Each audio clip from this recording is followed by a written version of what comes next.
¿Alguna vez te has preguntado por qué obedecemos las leyes? ¿Por qué aceptamos un gobierno que nos diga qué hacer? ¿Por qué renunciamos a toda nuestra libertad o al menos a parte de la que tenemos? ¿Por qué la protegemos? Hoy vamos a explorar una de las ideas más poderosas dentro de la filosofía política, el contrato social. Y lo haremos a través de 4 pensadores que revolucionaron nuestra forma de entender el poder, la libertad y la sociedad. Vamos a descubrir cómo Thomas Hobbes, John Locke, Jean-Jacques Rousseau y Baruch Spinoza construyeron 4 visiones radicalmente diferentes sobre cómo deberíamos organizarnos como sociedad. Bienvenidos a SciPolítica, un canal donde analizamos la política con cerebro pero con onda.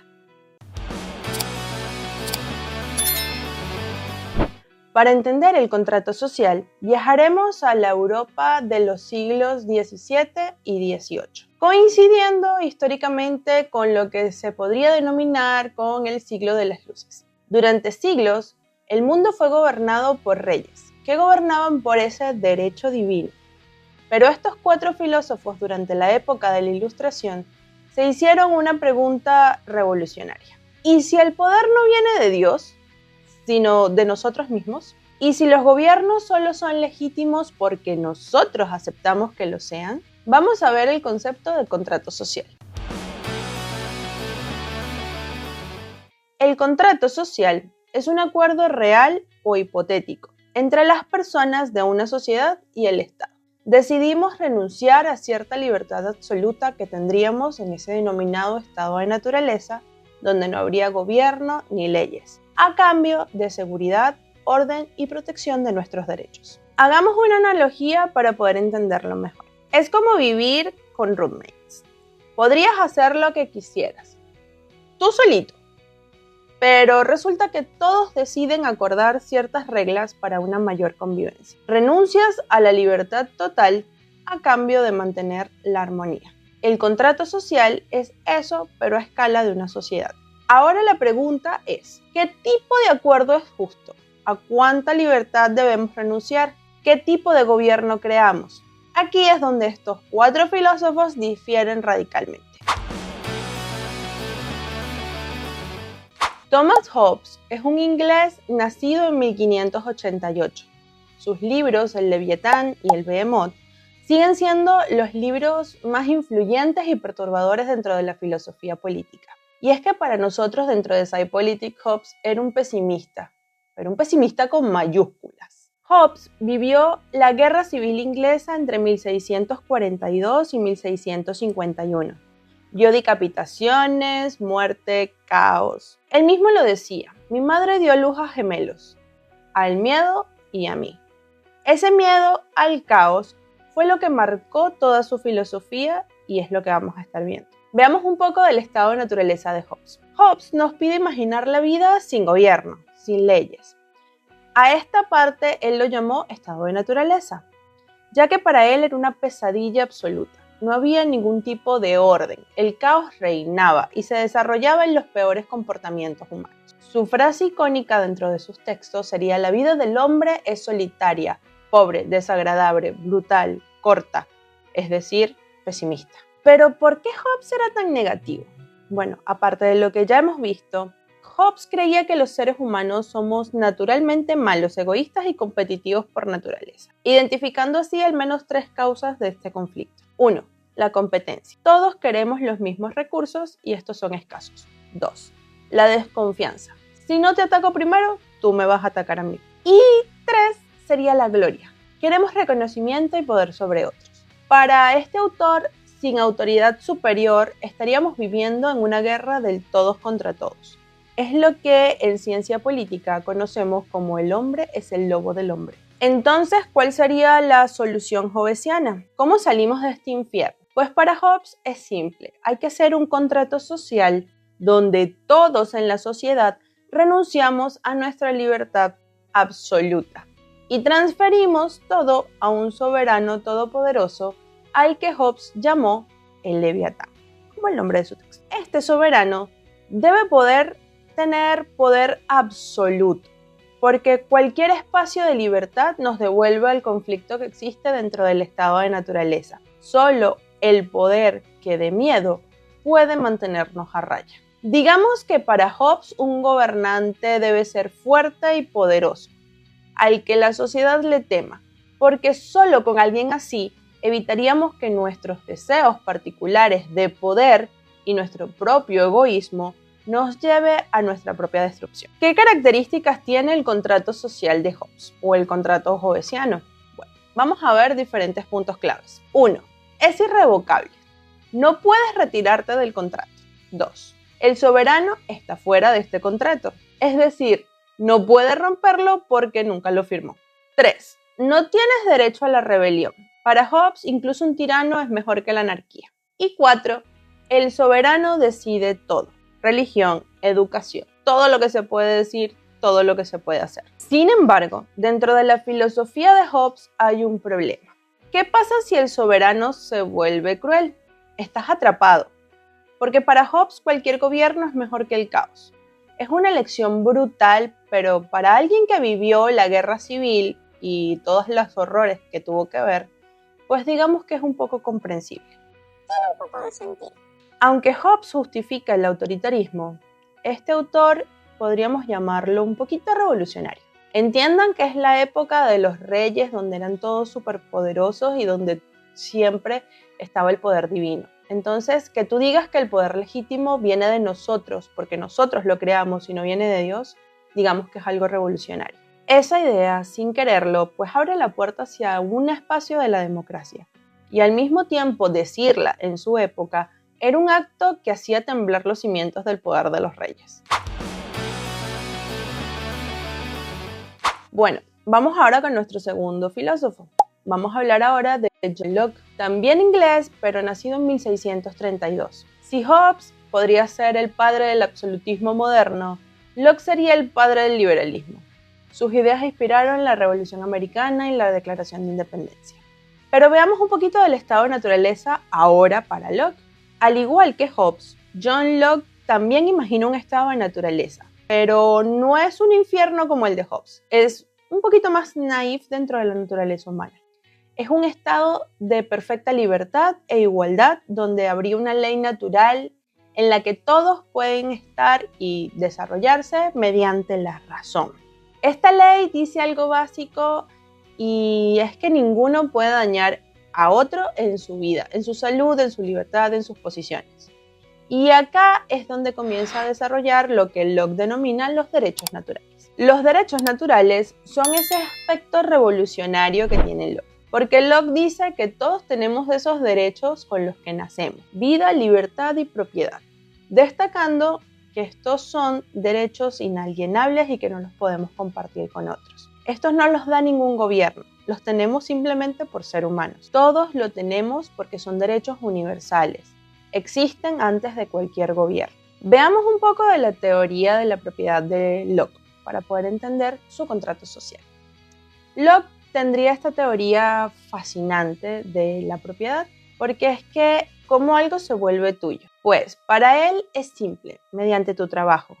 Cuando mezclas tu trabajo con algo natural, lo haces tuyo. Un ejemplo para poder entenderlo mejor y que todos nos podamos entender es que si hay un árbol de manzanas y no se encuentra bajo la propiedad de alguien, pero tú decides tomar una manzana, inviertes esfuerzo en tomar esa manzana ya es tuya.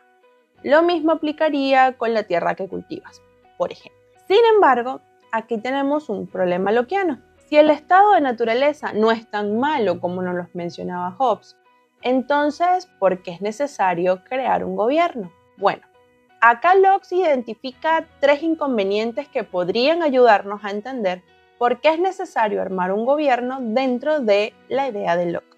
La primera sería la falta de una ley clara. No todos interpretan la ley natural de la misma forma, por lo que se hace fundamental que alguien nos dé alguna perspectiva clara de organización. 2. Nos faltaría un juez imparcial. Eres juez de tu propia causa y todos somos parciales, por lo que se estaría necesitando una conformación de un sistema de justicia de forma igualitaria para todos en la sociedad. Y como perspectiva número 3 del problema que ve John Locke es que falta un poder ejecutivo. Quizás no tengas la fuerza para defender tus derechos, pero es necesario que una autoridad que se siente entre las partes esté bajo una misma estructura, que les permita dialogar sin condiciones y donde no existan imposiciones. Por eso se crea un gobierno para Locke, porque es necesario superar estos inconvenientes. Es este el punto central y crucial de la filosofía de Locke. Esta es la principal diferencia o al principio que podemos notar con Thomas Hobbes. Pero ¿cómo se estructura ese contrato social de Locke? Este contrato social es en realidad un acuerdo dual desarrollado en 2 etapas. La primera etapa, las personas acuerdan entre sí formar una comunidad política, un cuerpo social unificado. Aquí las sociedades deciden cómo van a vivir dentro de un pacto de asociación y cuáles serían las normas y las reglas comunes que hay que cumplir dentro de esa asociación para poder estar fuera de ese estado de naturaleza. En la segunda etapa, esta comunidad que ya armamos, actuando como un todo, crea un gobierno y le confía poderes limitados. Esto es el pacto de sujeción. Le decimos al gobierno, te damos estos poderes específicos solo para que puedas proteger nuestros derechos naturales. Estas 2 etapas son fundamentales y nos ayudan a diferenciar este contrato social que nos plantea John Locke al que nos planteó Thomas Hobbes anteriormente. Porque en este contrato social entregarías todo tu poder directamente al soberano y eso no es lo que plantea Locke. En Locke primero formarías una comunidad que siempre va a retener el poder al final. Y esa comunidad va a generar un gobierno que va a ser una especie de sirviente para esa comunidad. Entonces, ese propósito específico de por qué existe un gobierno para Locke es que tiene un solo propósito legítimo y es preservar la propiedad, la libertad y la vida. Y cuando Locke dice propiedad, también incluye estos otros 2. Para este autor, el gobierno no existe para hacernos mejores personas moralmente, no existe para imponernos una religión, no existe para crear una sociedad perfecta, no existe para hacer que todos seamos iguales.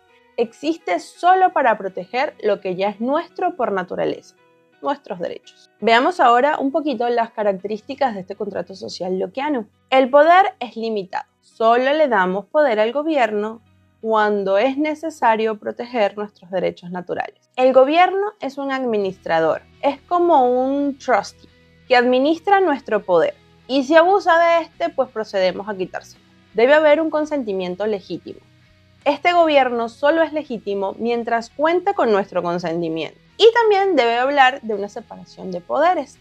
Divide el poder John Locke en al menos 3. El legislativo, que es el que crea leyes, el ejecutivo, que es el que aplica y ejecuta las leyes, y el federativo, que es quien se encarga de las relaciones exteriores. Y por último, para Locke es importante la primacía de la ley.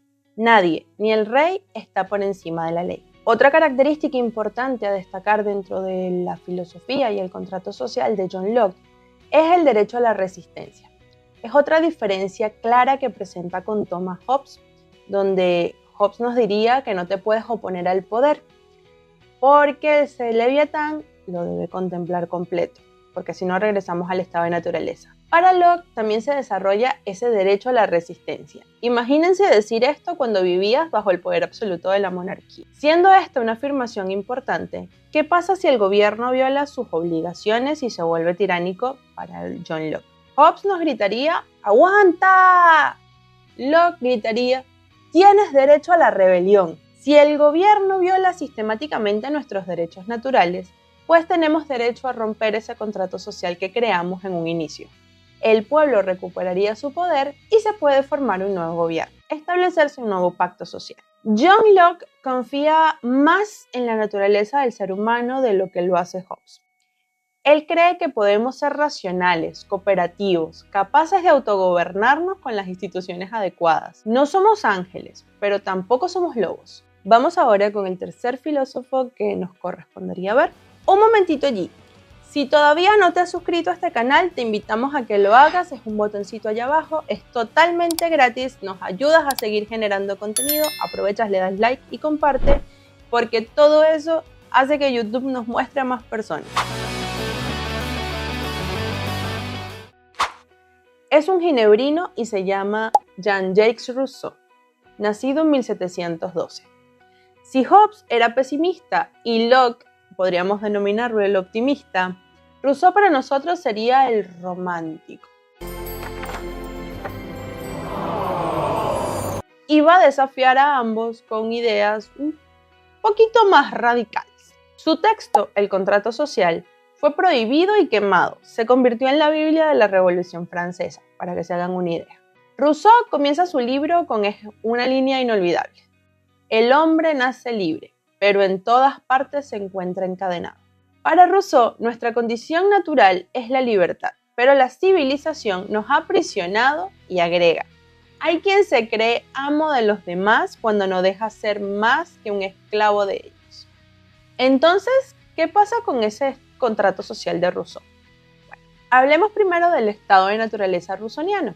Rousseau tiene una visión completamente diferente a lo que hemos visto con los otros dos autores. Para él era casi un paraíso perdido. Vivíamos solos o en grupos pequeños. No había propiedad privada, no había desigualdad, éramos autosuficientes, ni buenos ni malos moralmente, simplemente naturales. Entonces, ¿cuál es el problema? ¿Qué salió mal para Rousseau? Pues lo que salió mal fue la propiedad privada. Rousseau escribe una de las frases más famosas dentro de su filosofía. El primer hombre que cercó un terreno y dijo, esto es mío, y encontró gente lo bastante simple para creerle, fue el verdadero fundador de la sociedad civil.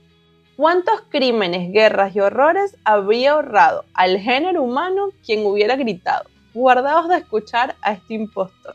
Con la propiedad para Rousseau vino lo que se denominó cadena de corrupción, que no es más que la forma de dañar o ensuciar una sociedad. Se generó la desigualdad económica, se generó la dependencia de otros, ya no eres autosuficiente. Se produjo la vanidad, necesitas compararte para ser admirado, competencia y envidia, dominación de ricos sobre pobres, alienación, vivimos vidas falsas representando roles. O las redes sociales. Pero bueno, ya fue. Rousseau dice que ya tenemos la propiedad en el medio y sabe que no podemos volver atrás. Entonces, si no podemos deshacer esta parte de esta civilización, entonces, ¿cómo crear una sociedad legítima que nos libere en lugar de esclavizarnos y a partir de esta premisa rousseauiana comenzar la construcción de nuestro propio contrato social? Para él, el problema era resolver cómo vivir en sociedad y seguir siendo libres. Su respuesta sería generando un contrato social, pero basado en la voluntad general. No se refiere a lo que cada individuo quiere o a lo que la mayoría quiere. Para Rousseau es importante ese bien común. Sí, hablamos de la misma forma de bien común que era vista por los griegos. Veamos un ejemplo sencillo para que podamos ver la diferencia. Tengamos en mente que estamos trabajando transporte público. La voluntad particular, que es lo que yo quiero, nos diría, quiero que el bus pase por mi calle.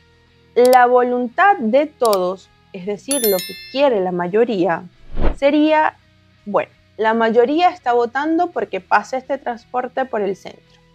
Pero la voluntad general, es decir, lo que es mejor para todos, es qué sistema sirve mejor al bien común de forma imparcial, sin que ninguna de las partes se sienta opacada o esclavizada. Es por eso que para Rousseau es importante toda esta parte denominada libertad civil. Él logra distinguir al menos dos tipos de libertades. Una es la libertad natural, haces lo que quieres, pero solo llegas hasta donde llega tu fuerza. Y dos, es la libertad civil. Obedeces las leyes porque tú las creaste mediante la voluntad general. Cuando obedeces las leyes para Rousseau, esas leyes que tú ayudaste a construir, no eres esclavo, porque te obedeces a ti mismo. Eres libre, porque eres autor de tu propia obediencia. Otro concepto que se desarrolla en Rousseau sería la soberanía. La soberanía pertenece al pueblo, vamos a ponerlo así. Y es que esta sería inalienable porque no podemos transferirla a los representantes, indivisible, no se fragmenta en poderes separados, absoluta porque la comunidad tendría poder total sobre sus miembros, pero solo de acuerdo a la voluntad general. Si esto te suena conocido, es porque parte de nuestros sistemas políticos, sobre todo en este aspecto de soberanía, tienen una fuerte influencia de la filosofía rusoniana. Pero no todo es color de rosa dentro de Rousseau, pues aquí viene lo inquietante. Rousseau dice que si alguien se niega a obedecer esa voluntad general, debe ser forzado a ser libre. ¿Forzar a ser libre? Pues bueno, dentro de su razonamiento, si la voluntad general representa un interés real y te opones por egoísmo, es necesario obligarte para que te liberes de tus pasiones.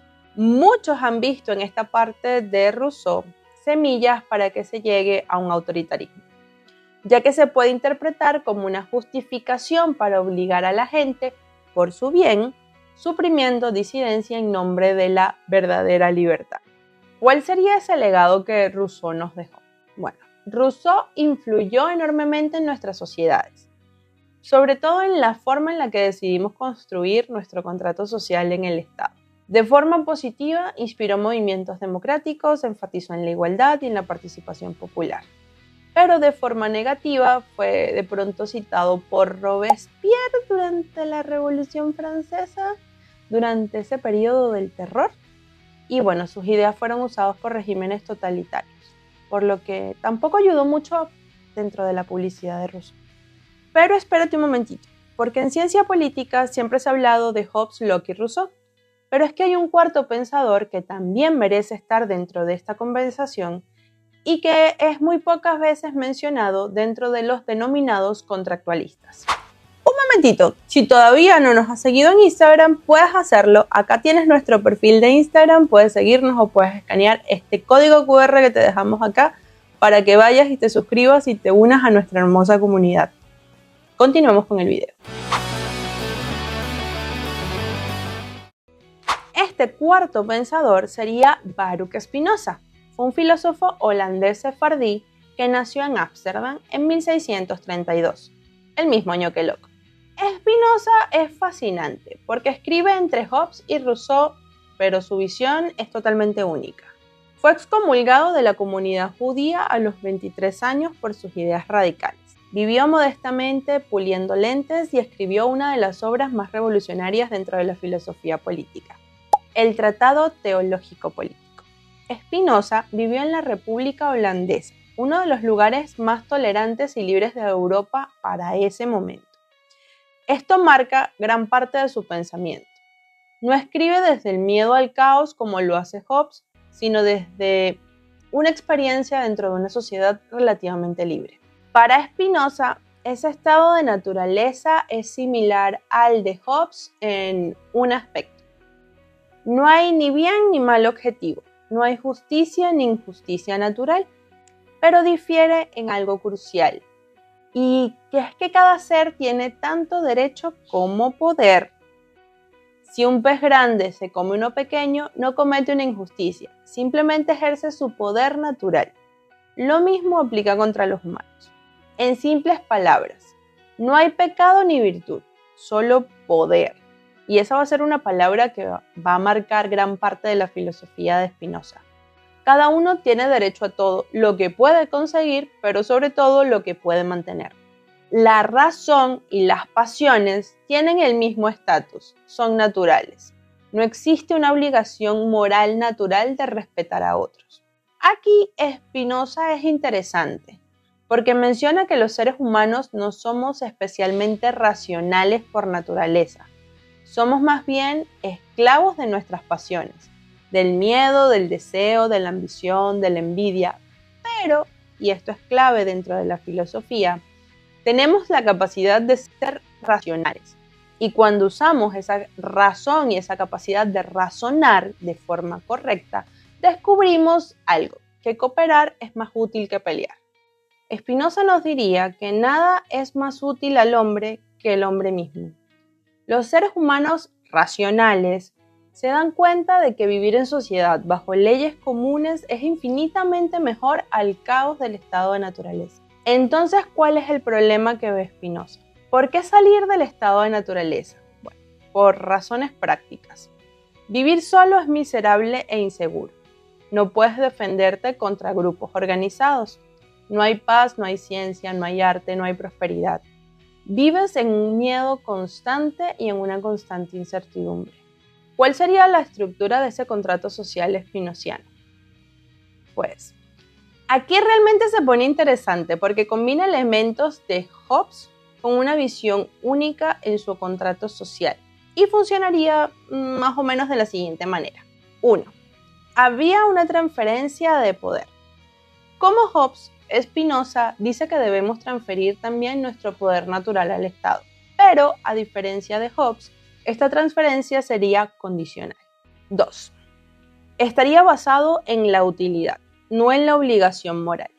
No firmamos el contrato porque tengamos un deber moral, lo hacemos porque nos es útil y porque nos conviene. El Estado existe para servir a nuestros intereses. 3. Para Spinoza, el Estado es una expresión de poder colectivo sobre todo, porque el Estado no es una persona artificial como sería el Leviatán de Hobbes, no, sino que es la suma de poder de todos los ciudadanos. Entonces, ¿cuál sería la relevancia contemporánea de estos debates? Pues bueno, estos debates siguen vivos hoy en nuestro mundo. Hobbes aparece todavía en debates sobre estados de excepción, medidas antiterroristas o necesitamos un líder fuerte. Locke aparecería en derechos humanos, libertades civiles, límites al poder estatal, capitalismo de libre mercado. Rousseau aparece en democracia participativa, críticas a la desigualdad, movimientos populistas, énfasis en el bien común sobre el interés individual. Y Spinoza pues aparece en la libertad de expresión, el secularismo, el pragmatismo político, la tolerancia religiosa. Cuando en 2019 discutimos sobre la pandemia, esa dicotomía entre libertad versus seguridad, o cuando en el cambio climático hablamos de bien común sobre derechos individuales, o con las redes sociales cuando hablamos de libertad de expresión o daño social, o cuando en la parte de desigualdad económica hablamos de que la propiedad es sagrada o hay que redistribuirla. Estamos reactivando debates que se dieron hace más de 300, 400 años. Y apuesto que tú en casita, mientras estás viendo este video, estarás diciendo, ajá, pero ¿quién tiene la razón? ¿Quién es el que tiene el contrato social que nosotros necesitamos? Y la respuesta en esta es que todos y ninguno. Esa respuesta depende de los valores y de qué situación tengas enfrente. Si, por ejemplo, priorizas seguridad y orden por encima de todo, pues entonces para ti Hobbes tendrá sentido. Si priorizas derechos individuales, libertad personal, entonces Locke es tu filósofo. Si priorizas la igualdad y la participación democrática, pues Rousseau es quien te está hablando. O si priorizas el pragmatismo y la libertad de pensamiento, pues Spinoza es tu lucecita y tu guía. La pregunta no es quién de estos autores tenía razón o quién tiene el mejor contrato social. La pregunta que realmente nos tenemos que hacer es qué tipo de sociedad queremos construir, qué estamos dispuestos a sacrificar y qué no.